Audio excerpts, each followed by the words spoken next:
What's up, comic book community? My name is Joe, and this is 360 Comics.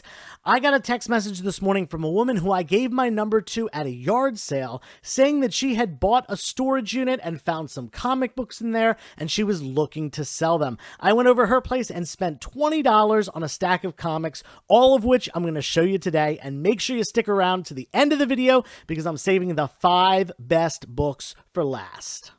Make sure you subscribe to the channel, give this video a thumbs up for a like, and leave a comment down below for your chance to win this copy of Man-Thing number 11, the last book in the run.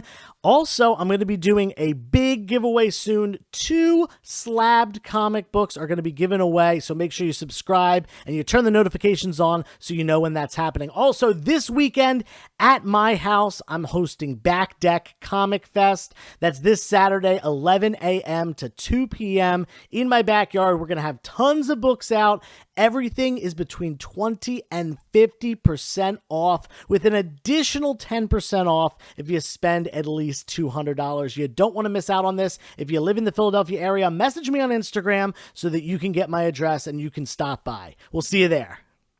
I met the woman who I bought these comic books from at a yard sale at her house earlier this year, probably in the springtime. She has them pretty often. In fact, she does the whole yard sale and flea market grind. She buys storage units, she goes to estate sales, and just acquires inventory to resell at these events. And she told me she gets comics in every once in a while. So I gave her my number and she gave me hers, and she said she'd let me know. I bought a couple things from her here and there, but this was definitely the best lot so far, and I only spent $20, and it's more than 20 books, so I spent less than $1 a book on each of these. The condition is not so great. In fact, most of the books are low to mid grade. That being said, I got such a good price it didn't really matter. They definitely have more value than the $1 a piece or so that I spent on them. So let's get into it, starting off with Amazing Spider-Man number 253, and this is the first appearance of Richard Fisk, the son of Wilson Fisk, as the Rose. He previously appears as himself and as the Schemer in Spider-Man, but he takes on this new identity, and really cool cover as well with that whole rose thing in the foreground. You can see this as it's not a spine roll, it's just a really terrible wrap on the side, but it's got a bunch of spine ticks. It's not a high grade book or anything like that, but still, just a decent key from the 1980s, and ASM does really well. Speaking of, we got, I think this was probably the only book from the 90s in this entire collection, but we got ASM number 263, the third appearance of Carnage, as well as this really awesome Mark Bagley cover. It's a newsstand, definitely a little bit more scarce from 1991 when this came out, but not super scarce at that point. And this one is actually probably the highest grade book out of all of them. It's got a couple little spine ticks, but is probably still, a 9.0 or so. Then, speaking of some Spider-Man stuff, we got another Marvel team-up featuring Spider-Man and Man-Thing. This is a book that I picked up plenty of copies of because it's the first appearance of Despair, and given that they're going into like a lot more horror stuff in the MCU, I could definitely see this character showing up. And not only that, but Spider-Man, always popular. Man-Thing has recently been getting popular. I think this is a really great book to pick up right now, given those aspects. Then we're moving on, and yeah, you probably think, whoa, Nova number 1 for less than $1. This is beat. I don't know if the video quality is going to do this book justice here, but you can see like there's like rips along the top. This corner's missing. The cover, in fact, is actually detached. This is a reader copy of all reader copies, but nonetheless, it's the first appearance of Nova. It is certainly worth more than $1. In fact, I looked online, the lowest sold on eBay was better than this. It looked nicer than this, but sold for $31. So I'm sure I can get, at least half of that out of this thing, just as a nice reader copy. Not nice, but a reader copy of this book. Anyway, moving on to Nova number 2. This was in much better condition. I wish whoever owned it had kept the, the Nova number 1 looking as good as this one. This is a mid-grade copy. Nova number 2, second appearance of Nova. Nothing crazy other than that, but, those second appearances are things that people go for when the first appearance becomes, too expensive. Then we got X-Men Annual number 13. This is the first cover appearance, and I believe the second appearance overall of Jubilee. She's down at the bottom there. Just her little head, not really a full cover appearance, but pretty gosh darn cool still. I really like Jubilee as a character, and anytime I can find this book for $1, I always pick it up. Then we've got The Incredible Hulk number 214. This is the, I believe it's the second appearance, but I know it's the first cover appearance of Jack of Hearts. I think it's also his second appearance. Just a decent minor Hulk key. This one, again, mid-grade, book from the 70s. Wasn't going to let that one pass for just $1. And same thing with this Hulk, minor key here. First appearance of Supermandroid. Not a super popular character or anything like that, but really, really great cover, in my opinion, from that Bronze Age Incredible Hulk run. Now we're moving on to some Daredevil. I love that stuff. We got Daredevil number 156. This is just a little bit before Frank Miller took over with the Daredevil run. Really like this cover featuring the old costume and the new. Then we're going on to some Iron Man. We got Iron Man number 8, a single-digit Silver Age Iron Man. This might be the only Silver Age book in the bunch. But yeah, this is the first appearance of Whitney Frost, who is the daughter of Count Nefaria. And, cool single-digit Silver Age Iron Man book. Definitely worth picking up for $1. And then we got some more Iron Man. Actually, this is probably Silver Age 2. This is like late Silver Age, early 70s, but not a key, just issue number 32. Same thing with this, issue number 41, not a key. These are just some, now we're probably into the Bronze Age, issue number 81. Really great cover there. And issue number 83. These are not keys again, but they're definitely, have some significance to them just being Iron Man books from that time period. Then we got Fantastic Four number 199 and number 200. We got a 2-part Doctor Doom story here. He's on the cover of both books, and this is, of course, issue 200, a milestone issue.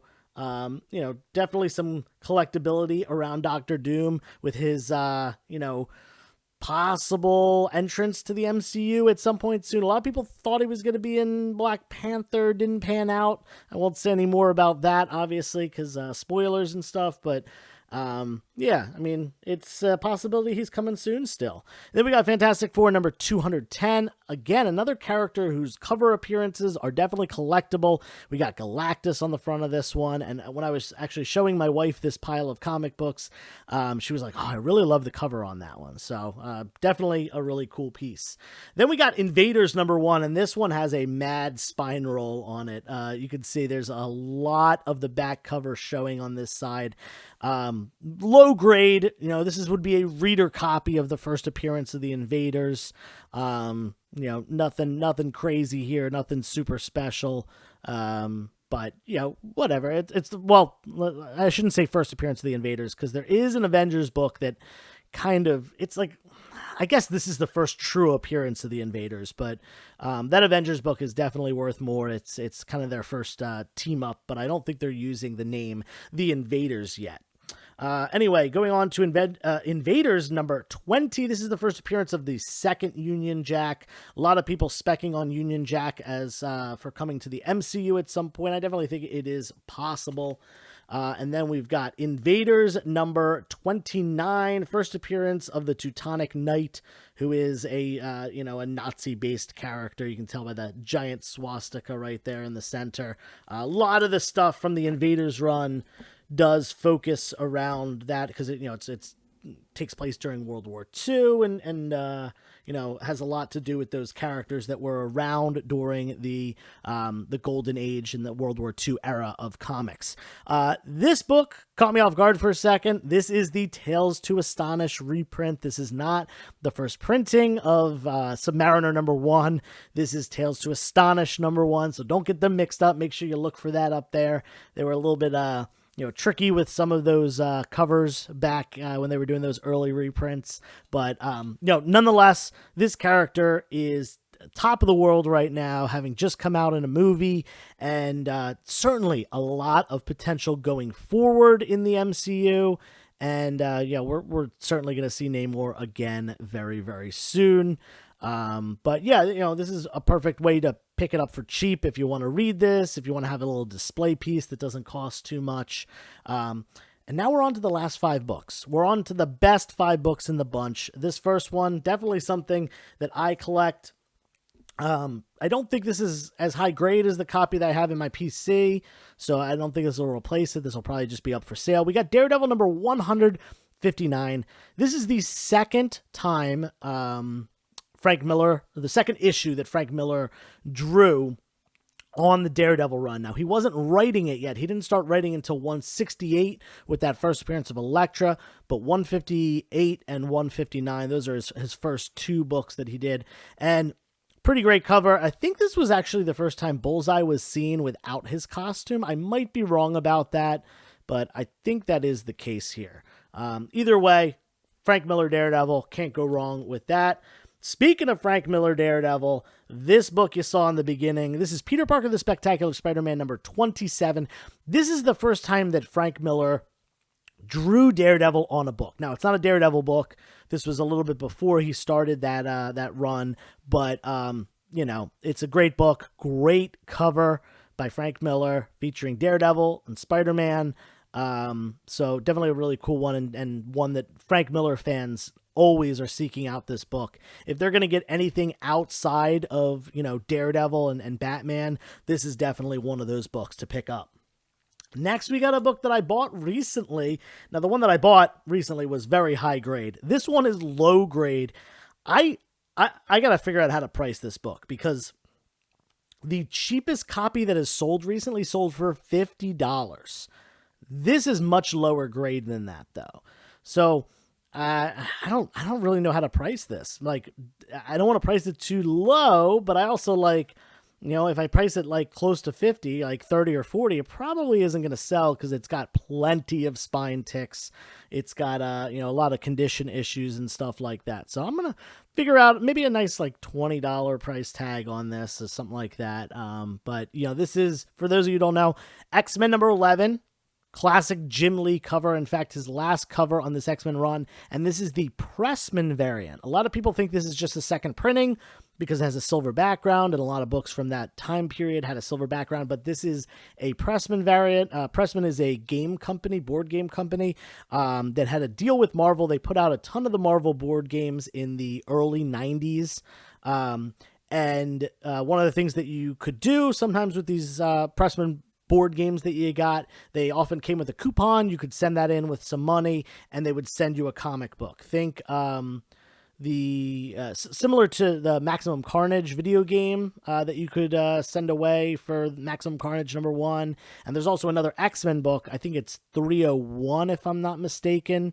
It's got normally it's a white cover, but the Pressman variant is gold. So always look out for this if you can find this with that silver background. Not a second printing, in fact, a very hard to find book, especially in a high grade. Moving on to the last 2 books in the bunch, we got right here Invincible Iron Man number 120. This is the first appearance of Justin Hammer. Is this guy coming back in Armor Wars? Definitely possible. I hope so. What's that actor? I almost said Sam Raimi. That's not his name. Sam Rockwell. Sam Rockwell played him. Would love to see him again, because I really like Sam Rockwell. But either way, great cover. We got Namor and Iron Man on it, and a first appearance. Easy pickup for the price I paid for it. Now, the last book, the best book, very timely, because we just got a trailer very recently for the next Ant-Man film, Ant-Man and the Wasp: Quantumania, and right here we've got Avengers number 181. This is the first appearance of Scott Lang, not as Ant-Man yet, but the first appearance of Scott Lang, the character. It is, a book that people, I think, often pass by because it doesn't have him on the cover, and it's kind of just a pretty generic cover with a bunch of Avengers on it. That being said, this is a key to look out for right now, because Scott Lang is the MCU's Ant-Man, the second iteration of the character, and Paul Rudd, fan favorite, great comedic stuff, but we're going a little bit dark for this new movie. I have really high hopes for Quantumania and, our first full look at the character Kang the Conqueror. This is mid-grade. The high-grade books, high-grade copies of this book, go above $100. This one certainly is not anywhere near close to that. But nonetheless, still, Scott Lang's first appearance, can't really go wrong having that in your inventory. This one is not as high grade as the one I have in my personal collection, so this one is going to be up for sale, hopefully in the next claim sale and for Back Deck Comic Fest this weekend. Anyway, hope you enjoyed this video. Definitely was very impromptu. I've been crazy busy getting ready for Back Deck Comic Fest, and I'll tell you this, I picked up on Sunday a 30 long box collection. 30 long boxes. Yeah, that was probably about like 8,000 or so books, somewhere around there. I got it at an amazing price, and I found some really good stuff in there. So I'm currently kind of in the process of all the sorting, bagging, boarding, and stuff like that. And I will get a video out soon, at least of the big keys, and then probably a follow-up video for some of the other stuff that I found in that collection, because it is a wide range of stuff. Very little bit of silver, but a ton of Bronze Age, a bunch of Copper Age, some modern stuff. So stay tuned for that video. Once again, if you're around this Saturday, Back Deck Comic Fest at my house, message me on Instagram for the address, and all the other information will be posted on Instagram. And definitely subscribe to the channel if you haven't yet. Doing a giveaway of 2 slabs coming up very soon. You don't want to miss out. Turn the notifications on, all that stuff, blah, blah, blah, blah. Thank you for listening to me babble during this time. Appreciate you sticking around. And until next time, turn the page, wash your hands.